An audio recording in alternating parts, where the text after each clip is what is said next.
Hey, how you guys doing today? Flash Bear here with another video of Dominations. Let me see. What do we have here? We have a little bear. Oh, it's so adorable. Yep, must die. I need hits for, I think. Anyways, back to the video, guys. As you can see, I am a max Iron H. Yes, max even walls.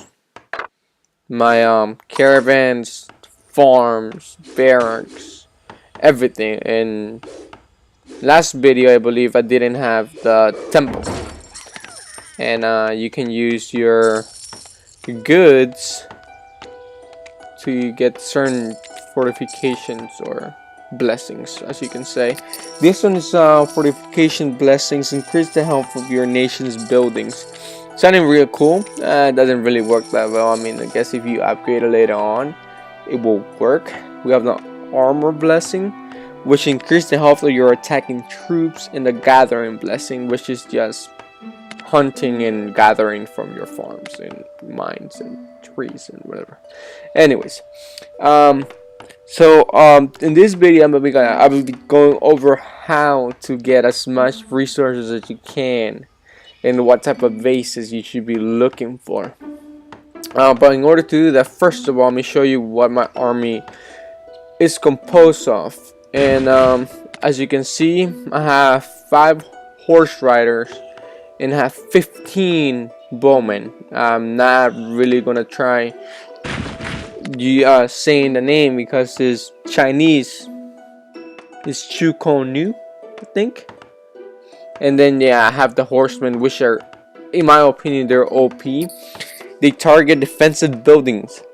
So, and they have 3,000 hit points and a total of 40 damage per second. And it is kind of expensive to train them. It's 500 food, and it takes up 6 troop spaces. But the good thing about it is, I don't know if you guys have noticed while playing this game, is that if you manage to take out all the defensive buildings in a village, you get a special, let's say, treat where you don't lose all your army troops. Also, let's say if none of them die, which, let me show you. Nope, sorry. Let me show you my attack log. And let's do this one. As you can see, I use all of 5 horsemen and or 15 bowmen, and I pretty much 100% this village. And the good thing about it is none of my troops die, since the horseman has so much. Since I have so much health, they just simply don't die. So what I do is I usually put the horseman in front of them, so they will, like, distract the defensive buildings, and just put my 15 bowmen in the back, and just gather the resources, steal whatever it's in the way. This base had 20,000 gold and then like 9,042 food. And as you can see, the horsemen just completely just wrecking through the base.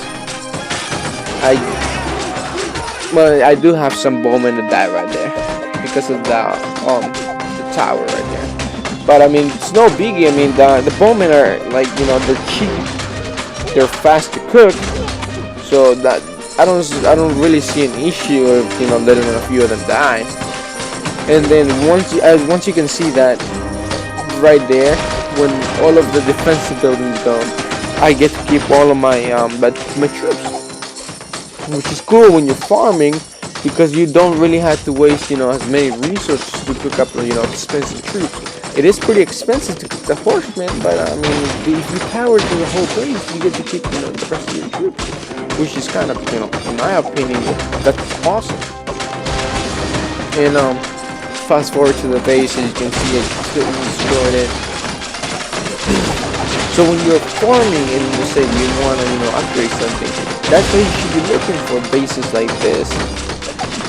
Sometimes other things you should do is look for bases that have resources closer to the wall. Let me see if I can find another one. Let me see if I can show you another replay.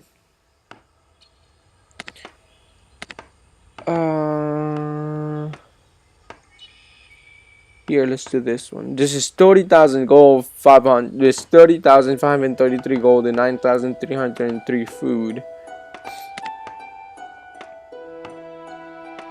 Let me see if this one's the one I want to show you guys. Once it loads, if it loads today, maybe not tomorrow. Come on, game. Come on. Come on. Waiting. I think my game might have crashed. That's not cool. Okay. Let's restart that again. Let's see. I really want to show you guys the replay. I think this is the one I want to show you guys for the resources are like right next to the wall. So even if you don't want to, cook an expensive, expensive army configuration, you can just do simple, bowmen and hop and the little spear guys. Let's see if I can show it to you. There you go. Here you go. You see the gold mine?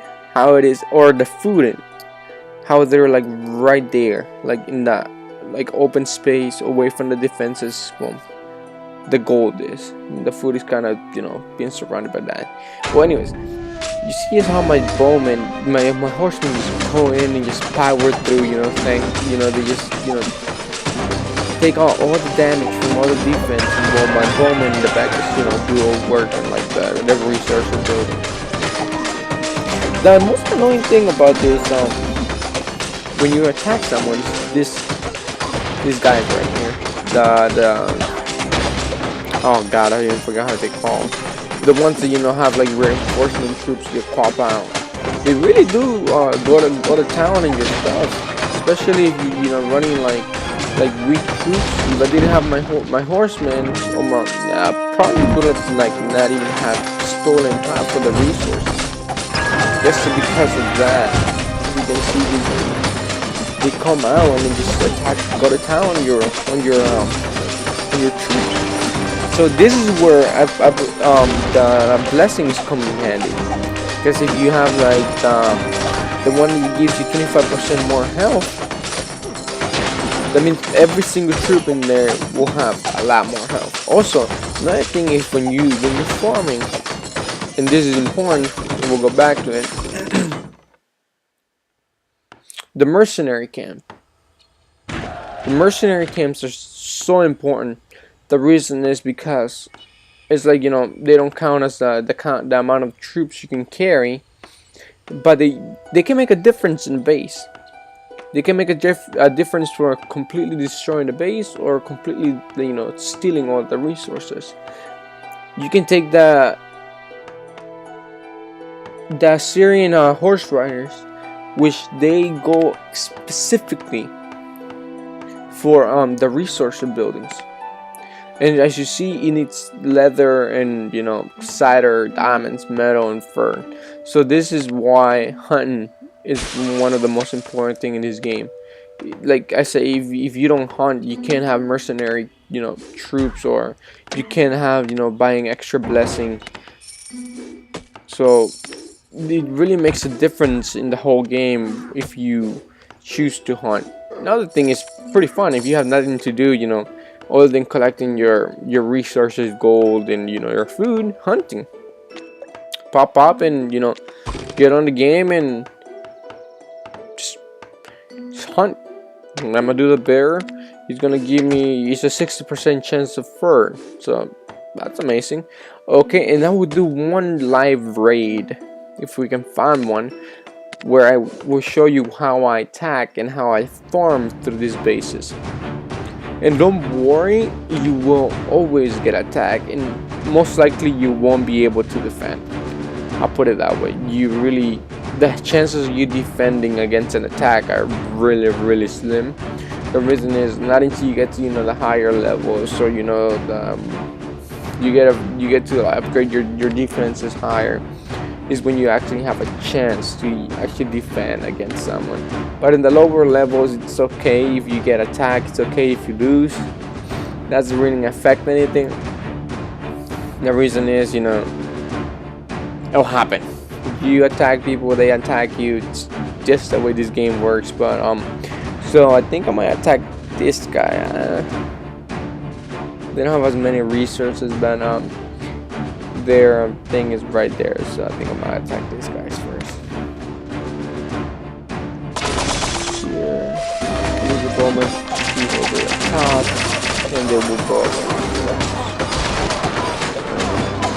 They're not gonna take it out.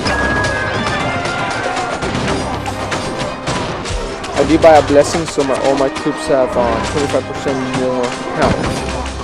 And there's a horse rider. It's annoying because he's like a freaking OP. So I'm gonna use my mercenary camp. So I'm planning on completely destroying this place. Usually I usually don't rally my troops. The reason is because of my horse riders. They will go specifically for defensive buildings. So if I rally my troops, let's say for a resource building, then my horsemen will leave where, you know, their assigned target, and they will go after, you know, what I would rally them to attack. So that's something when you run this kind of troop, or when I have run this kind of, you know, army composition, I need to, you know, look out and say, well, if I do this, I do that. Like, if I do rally, I will go maybe for the defensive building. Like this one right here. I think I would, you know, do that, and then all my troops will go there. That's only if I see that my horsemen are dying. And as you can see, I destroyed the defensive buildings. I get to keep all my troops. Something that sucks though about this game is when you buy the mercenary troops, you don't get to keep them. You don't get to keep them even if you know, completely destroy the base. I mean, that's something maybe in a future update they will fix, where you can actually keep your whole army composition, even your mercenary army and your actual army. Something real cool, because I mean, unless the game actually wants you to push yourself, you know, hunting, which kind of forces you to be more online most of the time. So that's something you gotta keep in mind, that you have to, you know, farm, you have to, you know, hunt. And maybe you have a clan, or I mean an alliance. I'm currently in an alliance called NWO Walkers. It's from my Clash of Clan clan. The same leader. It's just me and him right now. It's just me and him playing this game. So I completely destroyed this base. You can see I took 16,327 gold, 19,572 food. I get a 1,000 bonus for food, 1,000 for gold. I get to keep all my surviving troops. No one died. I got fur, and I got a diamond and 11 medals. So this is something I want to show you guys. I apologize for not posting a video earlier. I was kind of busy, but as you can see, have been doing some work. I am currently upgrading my town center to the classical age. Should be done in an hour and 23 minutes. And yeah, this is pretty much it, guys. I hope you guys have a good night, and then I'll see you next time. Adios.